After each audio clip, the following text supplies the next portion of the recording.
And here's my next most proudest moment in bike building and customizing. Um, they, even though, Canada doesn't have big bike rallies like the States, we do have the biggest one-day rally in Canada here in Port Dover. We've had like upwards of 200,000 bikes in one day gather here on Friday the 13th, any Friday the 13th that falls, since 1981. But anyways, when that happens, there's like its own paper that's printed all about Friday the 13th. And they asked if they could do an article on me. So this right here, actually maybe I can, how do I turn the camera around? That's not working so good, so I'm gonna have to do it like this. Yes, I don't know if you can read it.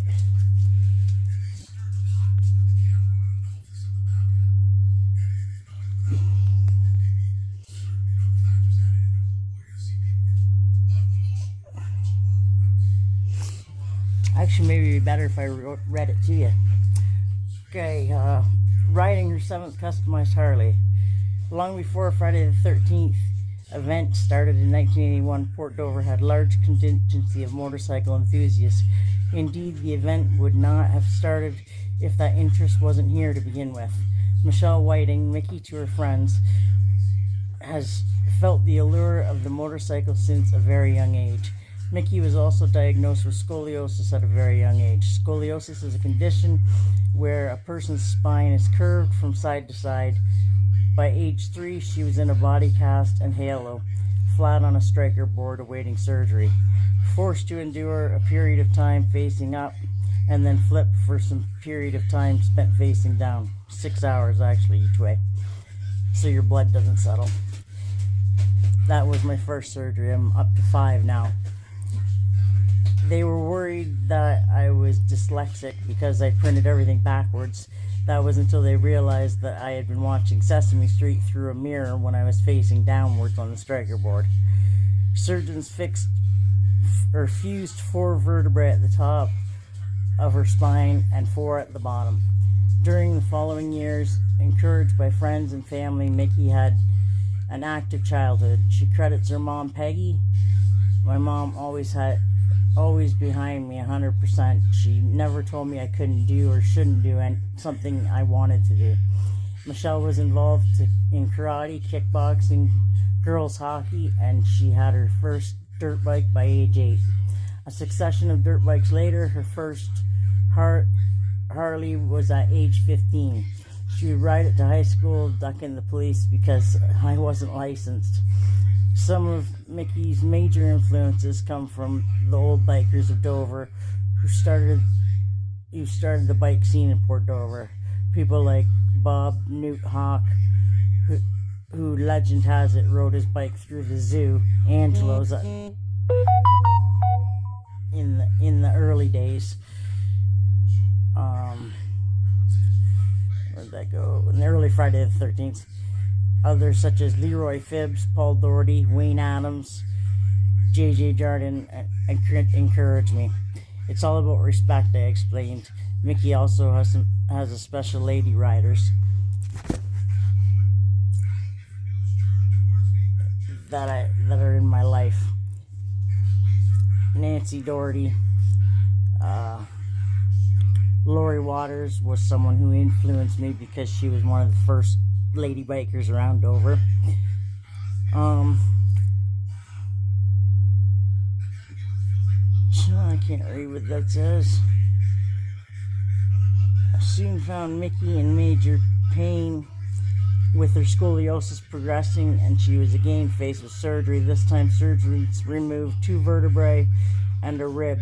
She was told there was a 90% chance that she may not walk again or even wake up from that surgery.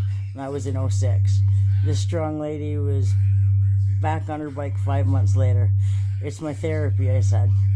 Forced to endure surgery again in 2008, steel rods are placed down the length of my spine I'm the bionic woman now, I said.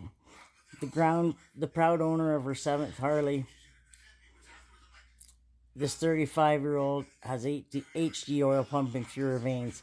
She's riding a 78 FXE shovel head and rebuilding my 99 twin cam 88 Super Glide Sport, all customized by myself. Her parents, Peggy Whiting, just retired, and Dave Whiting of Port Dover, are mechanically inclined, each with businesses in a trade. My dad had a bike, but with building his business, he never had time to ride. My parents are probably where I got my mechanical inclinations from.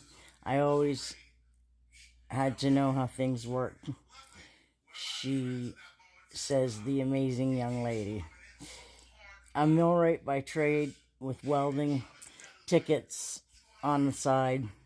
This girl knows her way around a shop. Mickey loves to design and build things to customize her rides. The Super Glide has a chain and barbed wire theme. That's the pipes there that I made. The chain and barbed wire theme with Mickey fabricating several components, including the exhaust pipes with the barbed wire, heat shields, and custom chain license plate bracket with brake light. This theme has personal meaning for Mickey. She went off the rails a few years back and losing 3 people that were close to her within a year. The barbed wire never meets and represents a time when she was lost to the insidious world of pain medications. The chain does meet and represents the strength Mickey had to get herself back on track. What doesn't kill us makes us stronger. These days, Mickey is very happy and having a wonderful life with her favorite riding partner, Mark Doherty, who just bought a 2010 Harley-Davidson Fat Boy. Her home is full of motorcycle paraphernalia, photos, and memories. Several hand-drawn designs portray her interest in design, and she's working on getting into CAD and CAM computer programs. Whatever this strong-willed lady does, it will be done with the grit and determination that has brought her through a difficult life and made her extraordinary person she is today. So that was the other proud moment in my life. I guess other than that, this site is my next proudest moment. Now, there's actually women out there that want to learn what I got to teach. So I'm hoping I can reach out to a lot more than I have already. So I'm going to start the interactive online workshop. So get ready, and I will see you soon. So stay tuned.